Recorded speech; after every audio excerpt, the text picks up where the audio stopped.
Just 2 sleeps until you can watch the Badgers in action in sunny California for the Rose Bowl. Oh, well, we're very excited, and we know that sports director Mike Jocks is also excited. He joins us live in Pasadena, California. Jocko, how are you? I am great. Just 2 days, that's it, and we finally get to play a football game here in Pasadena, and that's the Rose Bowl behind me, but it may as well have been Camp Randall Stadium today because over in Los Angeles, it was like Madison West at a huge pep rally that saw lots and lots of Badger fans.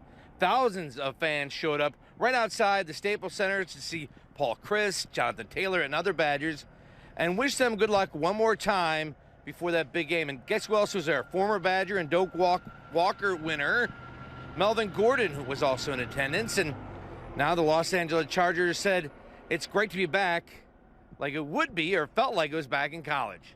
It feels good. You don't understand how much I talk about the Badgers, how much gear I wear around the facility. And to be able to just see other people wearing it, man, it makes me smile. I'm so happy. But being from a Wisconsin kid, you know, it's expected. You know, I love Wisconsin, man. I got Bucky on my ear right here, if you see. I'm looking good. I'm die hard. Like that's what I am. Wisconsin is what I am. And tonight we're getting some insight about what it's actually like to play in the Rose Bowl.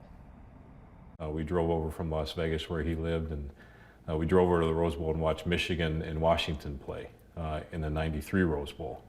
We had played Washington at the beginning of the year in '92, so saw some of the guys who played against. But I looked at him, I said, that was awesome. I don't know that I'll ever get back here unless we're playing in it. And George Bilecki joins me now, and George, a pretty special Rose Bowl for Scott Nelson. That's right, because he shared that moment with his brother coming off his junior year as a Badger, and that was when Wisconsin suffered their 8th straight losing season. So to be playing in the game his senior year and then have a 21-16 win over UCLA in the Rose Bowl was shocking enough. But for Scott, it was just the beginning to a lifetime of memories. We were hungry. We were tired of being kicked around. And so guys were ready to go. The Wisconsin Badgers have defeated the UCLA Bruins by a score of 21-16. We did something that never been done before. Teams have been out to the Rose Bowl, but we hadn't won. And we got over that hump. That Rose Bowl victory capped off a 10-1 season and laid the foundation for what Wisconsin football is today. When you start thinking back about what that all was, and how special it was to us as players, and then to people that have waited a lifetime to see this happen, to have it come true, it was pretty special. Now, Scott Nelson of Sun Prairie witnessed just 11 wins during his first 3 seasons as a Badger. But ending his career with the Rose Bowl victory was just the beginning. After the game, you celebrate with your teammates. We're doing some interviews, and I have about 4 or 5 guys around me, finish up the interview, and I see her there. Holy cow, I got to regroup again. The 3-hour battle against the Bruins was behind him, but Scott quickly had to shift his focus to his girlfriend, Becky. She just came over, and I had been hurt earlier in the game. She thought it was something along the lines of that, and I said, no, I'm fine. Just gave her a hug, and as I gave her a hug, this good friend of mine walks by and hands me the ring. You're excited, your tears from winning the game, and then to be able to pop the question, drop down on the knee. We got a great picture of her with her mouth wide open, shocked. And thankfully, she said yes. The Rose Bowl has meant so much to the Nelsons, and now a quarter-century later, Scott and Becky are going back. But this time, as parents of walk-on wide receiver Cooper Nelson. We wouldn't trade it. Both my wife and I wouldn't trade what we have. It's the next chapter in the family story that stretches from Madison to Pasadena. And as Scott gets to share this experience with his son, the advice he passes down is simple. I said, take it all in. Everything that you're doing now, watching Jonathan Taylor, one of the greatest running backs to play, soak it in. See how he performs. How does he prepare? Get out to California, having the California Highway Patrolmen on their motorcycles escorting you everywhere. That just doesn't happen in real life. So look around. When you get on to Camp Randall, look around. There's nothing better than coming out of that tunnel, except maybe out in Pasadena at the Rose Bowl.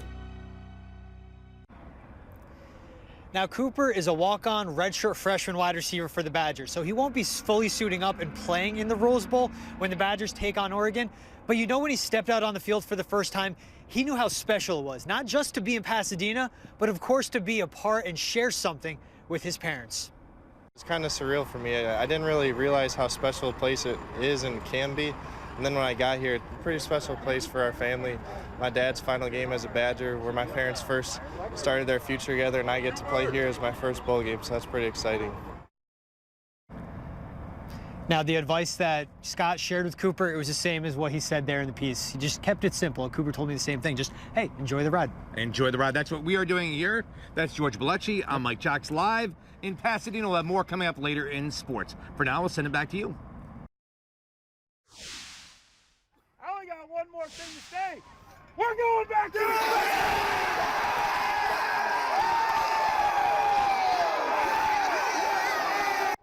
Welcome back to the Friday Football Blitz. It's time for us for the game of the week, and George Bellucci joins us now. And George, we usually don't like to give away the final results, but this is a pretty cool game, wasn't it? That celebration by Black Hawk Warren was too good. And it's that time of year. Win or go home, so the celebrations only get better, Jocko. Yes, sir.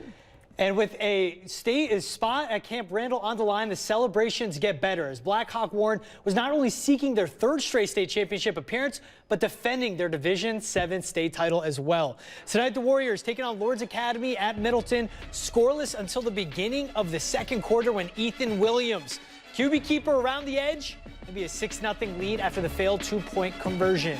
The Blackhawks defense would get the ball right back and it would piece together another drive, marching downfield. This time it's Caden Mills.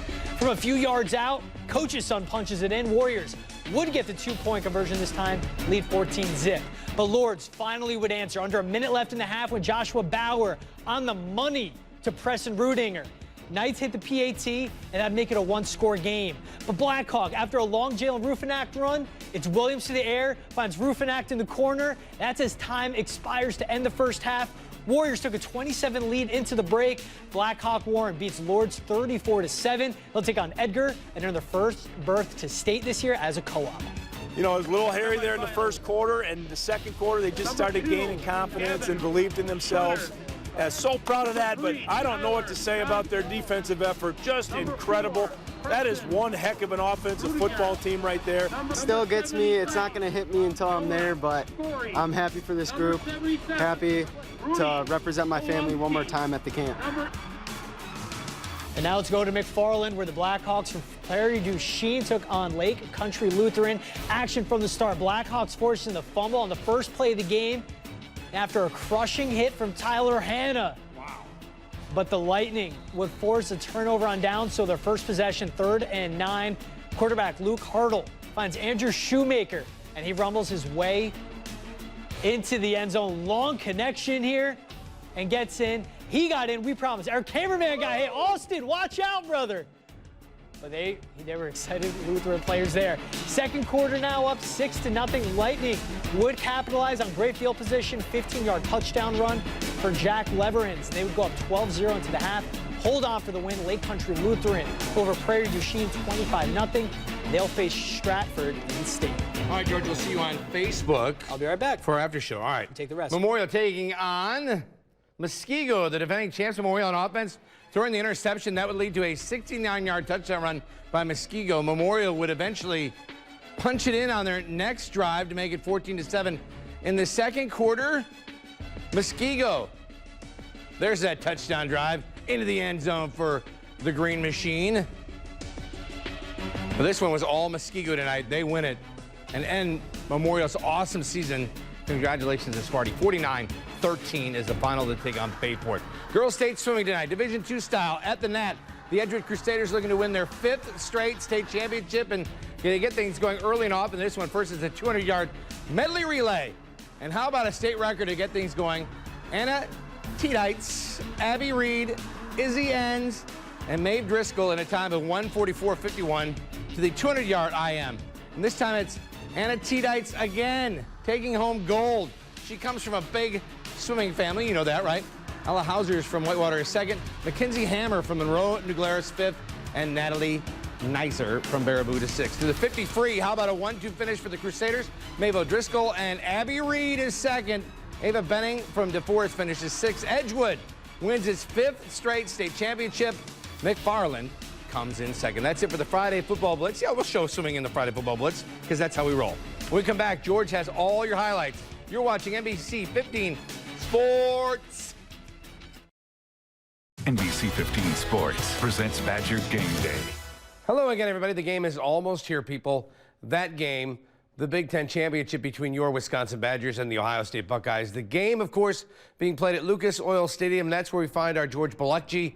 And George, I want to talk to you more about this game. Even though this year's game between these two teams was won by the Buckeyes, you could throw out that one out, couldn't you? Because this is a different beast, isn't it?